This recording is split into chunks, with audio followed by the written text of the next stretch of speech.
ವಿಜಯಪುರ ನವರಾತ್ರಿಯ 2ನೇಯ ದಿನದಂದು ಈ ಬ್ರಹ್ಮಚಾರಿಣಿ ದೇವಿಯನ್ನು ಆರಾಧಿಸಿ ಆಕೆಯನ್ನು ಪೂಜಿಸುವುದರಿಂದ ಸದ್ಗುಣ, ಮುಕ್ತಿ, ಶಾಂತಿ, ಸಮೃದ್ಧಿ, ಸಂತೋಷ ದೊರೆಯುತ್ತದೆ ಎಂದು ಶ್ರೀ ಗಂಧ ಇಂಟರ್ ನ್ಯಾಷನಲ್ ಶಾಲೆಯ ಮುಖ್ಯೋಪಾಧ್ಯಾಯರಾದ ಅನ್ನಪೂರ್ಣ ಹೇಳಿದರು. ವಿಜಯಪುರ ಪಟ್ಟಣದ ಶ್ರೀಗಂಧ ಇಂಟರ್ ನ್ಯಾಷನಲ್ ಶಾಲೆಯಲ್ಲಿ ದಸರಾ ಹಬ್ಬದ ಪ್ರಯುಕ್ತ ಬೊಂಬೆಗಳ ಇಟ್ಟು ಪೂಜೆ ನಡೆಸಿ ಮಾತನಾಡಿ, ಇಂದು ನವರಾತ್ರಿಯ 2ನೇ ದಿನ. ಈ ದಿನದಂದು ಬ್ರಹ್ಮಚಾರಿಣಿ ದೇವಿಯನ್ನು ಪೂಜಿಸಲಾಗುತ್ತದೆ. ಈಕೆಯನ್ನು ಪೂಜಿಸುವುದರಿಂದ ವಿದ್ಯಾರ್ಥಿಗಳು ಉನ್ನತ ಮಟ್ಟದಲ್ಲಿ ವ್ಯಾಸಂಗ ಮಾಡುತ್ತಾರೆ ಎನ್ನಲಾಗಿದೆ. ನವದುರ್ಗೆಯ ರೂಪಗಳಲ್ಲಿ ಬ್ರಹ್ಮಚಾರಿಣಿ 2ನೇ ಅಂಶವಾಗಿದ್ದಾಳೆ.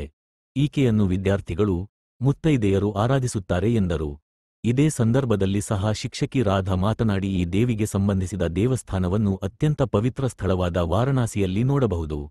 ಅಲ್ಲಿನ ಭಕ್ತರು ಆಕೆಯನ್ನು ಮಾ ಬ್ರಹ್ಮಚಾರಿಣಿ, ತಪಸ್ವಿನಿ, ತಪಸ್ಯಚಾರಿಣಿ ಅಥವಾ ಪಾರ್ವತಿ ಎಂದು ಸಹ ಕರೆಯುತ್ತಾರೆ.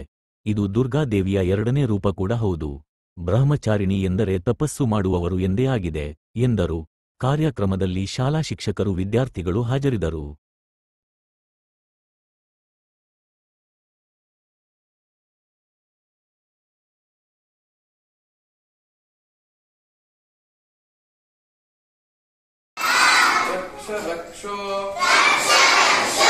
Ganadhipa Saraswati ನಮಸ್ತುಭ್ಯಂ ವರದೆ Kamarupini ವಿದ್ಯಾರಂಭಂ ಕರಿಷ್ಯಾಮಿ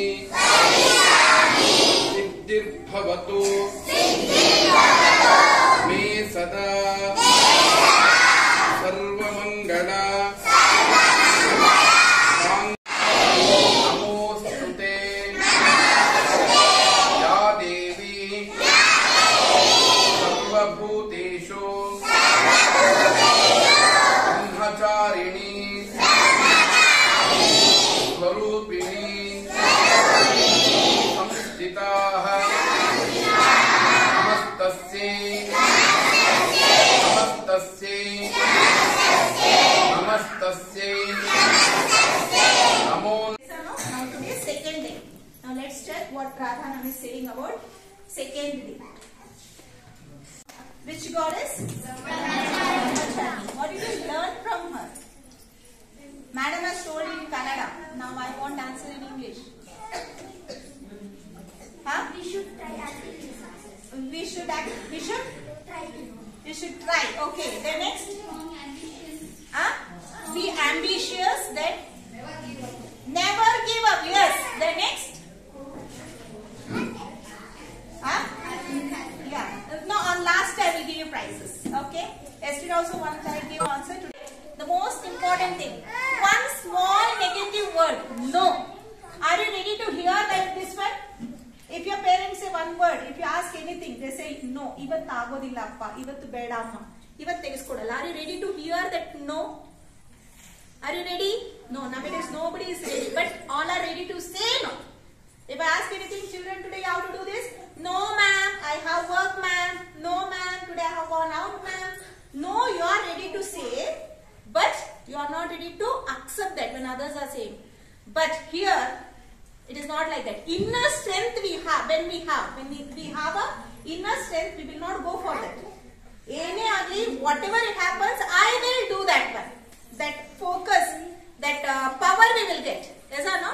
So today you have learned that one from the goddess Brahmachari.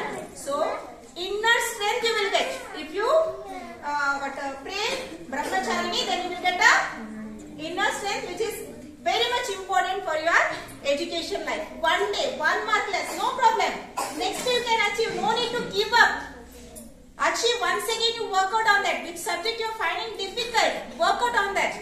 You can gain the more marks. You can get the more marks. Okay? Clear?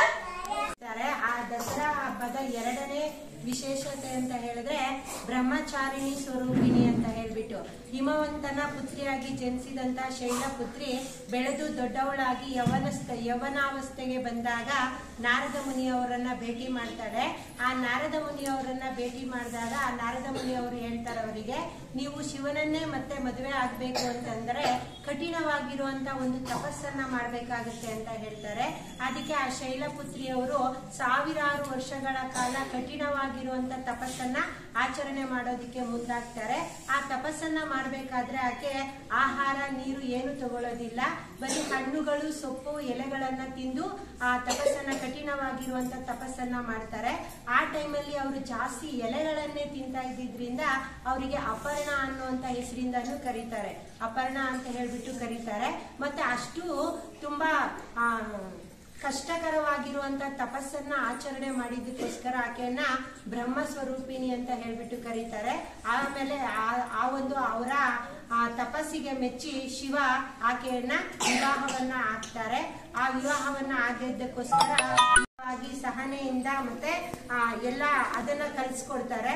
ಮತ್ತೆ ಮಕ್ಕಳಿಗೆ ಅದರಿಂದ ತಿಳಿಯೋದೇನು ಅಂತ ಹೇಳಿದ್ರೆ ಆಕೆ ಎಷ್ಟೇ ಕಷ್ಟವಾಗಿರುವಂತ ಶಿವನನ್ನ ಪಡಿಬೇಕು ಅಂತ ಹೇಳ್ಬಿಟ್ಟು ದೀಕ್ಷೆಯನ್ನ ತಗೊಂಡು ಅಷ್ಟು ಕಷ್ಟವಾಗಿರುವಂತ ತಪಸ್ಸನ್ನ ಆಚರಣೆ ಮಾಡಿರೋ ಮೂಲಕ ನೀವು ವಿದ್ಯೆನ ಕಲಿಬೇಕು ಅನ್ನುವಂತ ಒಂದು ಶ್ರದ್ಧಾ ಭಕ್ತಿಯಿಂದ ಆಸಕ್ತಿಯಿಂದ ನಿಮ್ಮ ಗುರಿಯನ್ನ ಕಲಿಯೋ ತನಕ ಅದನ್ನ ಬಿಡಬಾರ್ದು. ಹಠವನ್ನ ಛಲವನ್ನ ಬಿಡದೆ ನೀವು ವಿದ್ಯೆಯನ್ನ ಕಲಿತು ನಿಮ್ಮ ಗುರಿಯನ್ನ ಮುಟ್ಟಬೇಕು ಅನ್ನುವಂತ ಒಂದು ಉದ್ದೇಶ.